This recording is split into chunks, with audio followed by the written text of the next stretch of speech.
ஹாய்ங்க. இன்னைக்கு சிம்பிளாக ஒரு சேமியா பால் பாயசம் தான் எப்படி செய்கிறதுன்னு பார்க்கலாம்.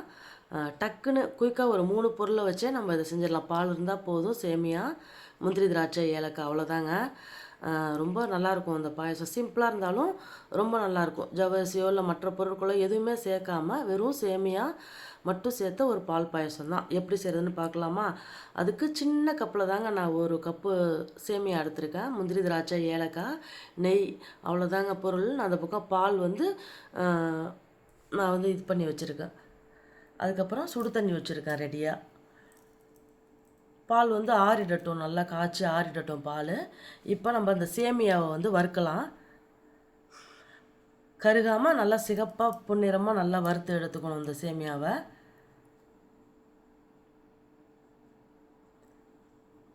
டக்குன்னு செய்யக்கூடியதுங்க. அம்மனுக்கு படைக்கிறதுக்கு, ஃபெஸ்டிவல் டைமில், எல்லா டைம்லேயும் டக்குன்னு செய்கிறது இந்த பால் பாயசம்.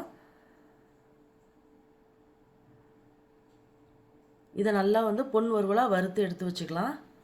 பக்கத்துலேயே சுடு தண்ணி நான் வச்சுக்கிட்டேன். அந்த சுடு தண்ணியை தாராளமாக நீங்கள் ஊற்றிங்க. அந்த தண்ணியில் தான் அது வேகணும்.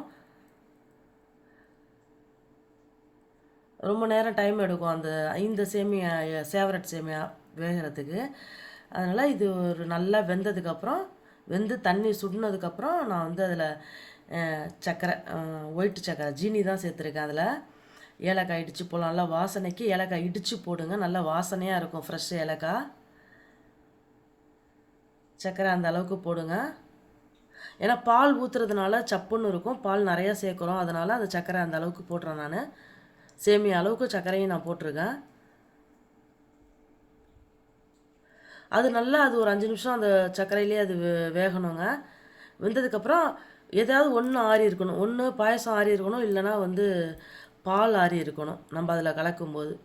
அதுக்கடுத்து பார்த்திங்கன்னா அந்த முந்திரியும் திராட்சையும் வறுத்து அதில் போட்டுக்கலாம். வறுத்து நான் ரெடியாக வச்சுக்கிட்டேங்க அந்த முந்திரி திராட்சையை. பால் எனக்கு வந்து காய்ச்சி அது ஆறி இருந்தது. நான் இதில் வந்து அந்த பாலை கலக்க போகிறேன். நல்லா திக் பாலாக ஊற்றிக்கோங்க. பால்லையே கூட வேக வைக்கலாம், ஆனால் அது ரொம்ப திகட்டுற மாதிரி இருக்கும். இந்த மாதிரி செய்யும்போது ரொம்ப நல்லாயிருக்கும். இதுவும் கொஞ்சம் நேரம் பாலில் வேக தான் போகுது. நல்லா திக் பால். இதுவும் நான் ஒரு 5 நிமிஷம் அந்த பால்லையே தாங்க வேக வைக்கிறேன். ரொம்ப நல்லாயிருக்கும், சுவையாக இருக்கும் இந்த பால் பாயசம். சிம்பிளானது.